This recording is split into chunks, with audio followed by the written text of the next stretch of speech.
9वें किस्सा भद्र पुरुष और उसके तोते का। पूर्व काल में किसी गांव में एक बड़ा भला मानस रहता था।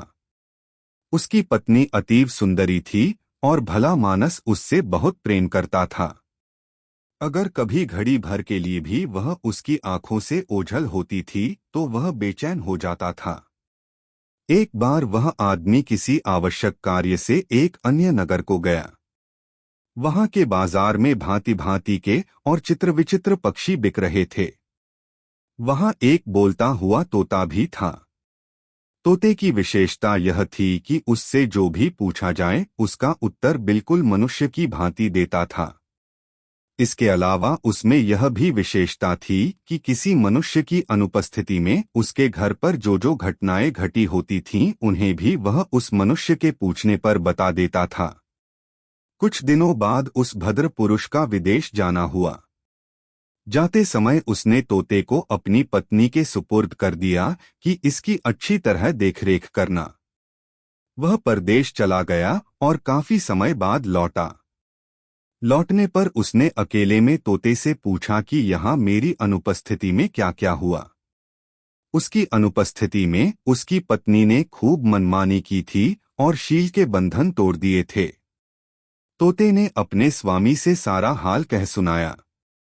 स्वामी ने अपनी पत्नी को खूब डांटा फटकारा कि तू मेरे पीठ पीछे क्या क्या हरकतें करती है और कैसे कैसे गुल खिलाती है। पत्नी पति से तो कुछ न बोली क्योंकि बातें सच्ची थीं।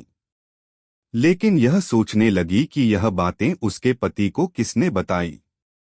पहले उसने सोचा कि शायद किसी सेविका ने यह काम किया है। उसने एक एक सेविका को बुलाकर डांट फटकार कर पूछा किंतु सभी ने कसमें खा खा कर कहा कि हमने तुम्हारे पति से कुछ नहीं कहा है। स्त्री को उनकी बातों का विश्वास हो गया और उसने समझ लिया कि यह कार्रवाई तोते ने की है। उसने तोते से कुछ न कहा क्योंकि तोता इस बात को भी अपने स्वामी को बता देता।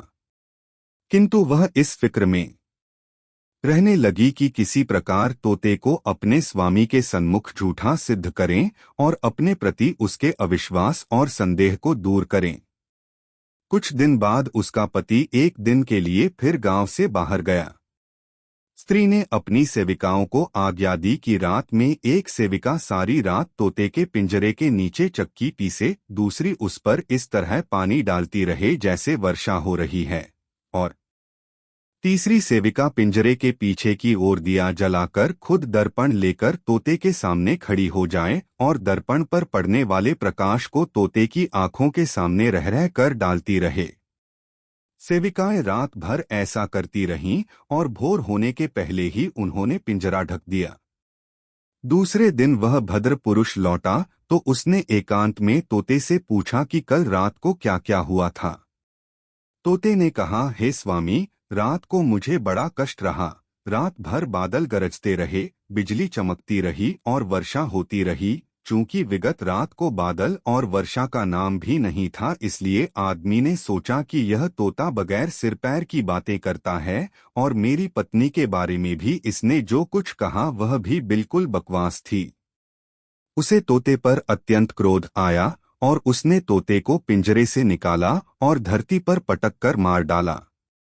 वह अपनी पत्नी पर फिर विश्वास करने लगा, लेकिन यह विश्वास अधिक दिनों तक नहीं रहा। कुछ महीनों के अंदर ही उसके पड़ोसियों ने उससे उसकी पत्नी के दुष्कृत्यों के बारे में ऐसी ऐसी बातें कहीं जो उस तोते की बातों जैसी थीं। इससे उस भद्र पुरुष को बहुत पछतावा हुआ कि बेकार में ही ऐसे विश्वासपात्र तोते को जल्दी में मार डाला।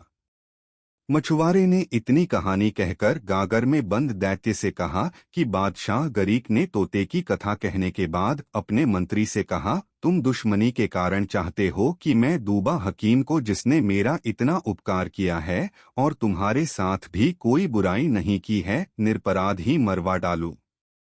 मैं तोते के स्वामी जैसा मूर्ख नहीं हूँ जो बगैर सोचे समझे ऐसी बात जल्दबाजी में करूँ। मंत्री ने निवेदन किया, महाराज, तोता अगर निर्दोष मारा भी गया तो कौन सी बड़ी बात हो गई।